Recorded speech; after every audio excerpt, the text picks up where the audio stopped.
Alright guys, Share Factory is being dumb. For some reason they wouldn't let me add their entrances to this clip. So yeah, very sorry about that, but Otunga starting off real strong with these strikes, taking it right to the king. Irish whip. Reverses it. Oh, barrel roll. Double heel kick from Otunga as he looks to take down one of the greatest pro wrestlers we have on this roster. Oh, and a double chop to the chest. One of the best world champions we've ever had here in TPW is struggling right now against the holder of the mid-card Money in the Bank briefcase. As Otunga is fired up. This crowd on their feet for this matchup. This is, again, I'm gonna say this again, but this is a unique match for different reasons. Both these guys are very strong. Oh, wait a minute! Otunga with the somersault over the top rope. Good Lord! Did you see how he landed? I think he might have landed on Dan's head, but both these guys very strong. Otunga very athletic. Dan used to be athletic. It's gonna be very interesting to see how he wrestles now after he had to have leg and knee surgery after his last match against Kareem Gallardo, where he just got his legs shattered. But it's a miracle he's still able to wrestle as Otunga catches him with a kick to his legs. As he now stomps away at the chest of Dan. He's been in complete control so far in this matchup. As he takes him down for a side headlock. I think he's trying to get his bearings back about him after taking that weird landing on the outside. That's the risk you run, or taking a risk like that. As Dan, missed the elbow. And now Dan with the scoop slam. Very stiff scoop slam. And a kick out at Otunga at the count of one. And it's going to be very interesting to see who he cashes in on. If you look at the landscape of champions, you got Ramirez, who's I think he's the only person who still has the same title from when we transitioned to TPW. Let me hold that thought real quick. So Otunga was looking to put Dan on the top rope, and he catches 3 elbows to the skull, and there's a Canadian clothesline.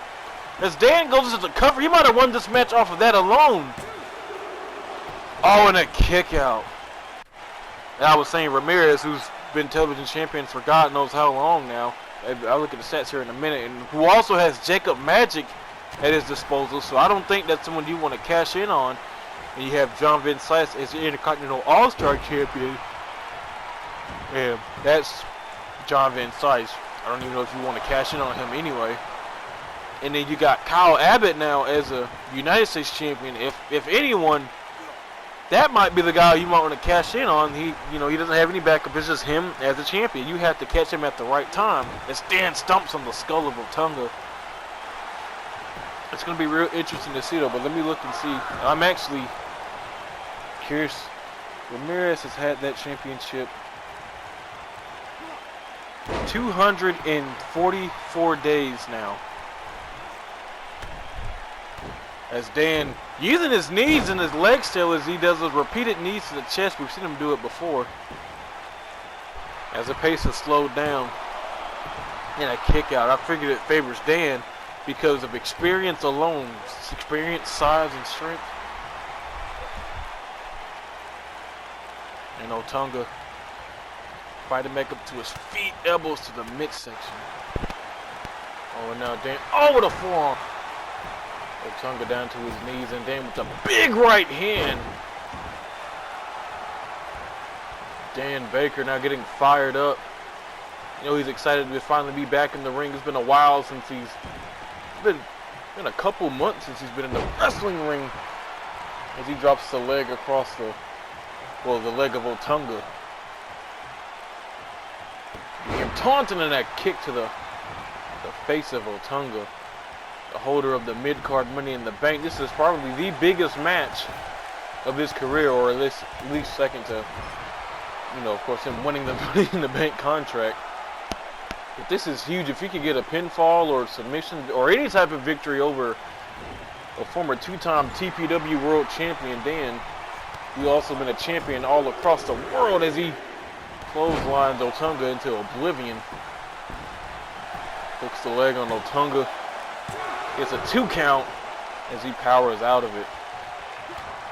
Kick to the back, and Otunga right back up to his feet. Big knife edge chop. Irish whip off the ropes. And there's that cradle into the Samoan drop that he loves to do. As Dan staggers back up to his feet and Otunga waits. Big right hand. Oh, now has Dan on his shoulders. And there's a back body drop. And he gets fired up. This crowd, as you see them mimic him in the back. And now a back body drop from Dan. And this crowd cheers for whoever they want. Both these guys are fan favorite. There's a jawbreaker. Big knife is chop and a big elbow. Super kick to the gut and an uppercut. Dan staggers back up to his feet again. Double chop to the chest. And Otunga looking for a decapitation knee. Dan up to his feet. Oh, Dan sidesteps. Kick to the midsection. Oh, Dan looking for the spear bomb. Wow, Otunga steps out of it. Oh, gets him up. Front press slam. My God, what a sequence of moves. Both men down on the mat. That took so much energy out of Otunga, and Dan is feeling the effects of it. Who's going to make the first move, though? Oh, Otunga back up to his feet. What a kick up. And Otunga, Irish whip to the corner. Big splash. Off the turnbuckle and another big splash. The crowd on their feet. They don't know who to cheer for. They don't know who's going to win. Right hand, back and forth, blocks it, and here comes Otunga. Oh, wait a minute! It's Gavin Lopez with a clothesline! And the referee's ringing a bell. This is a disqualification. Referee telling Otunga to get out the ring. We're going to have to move on to the next match. Otunga wins.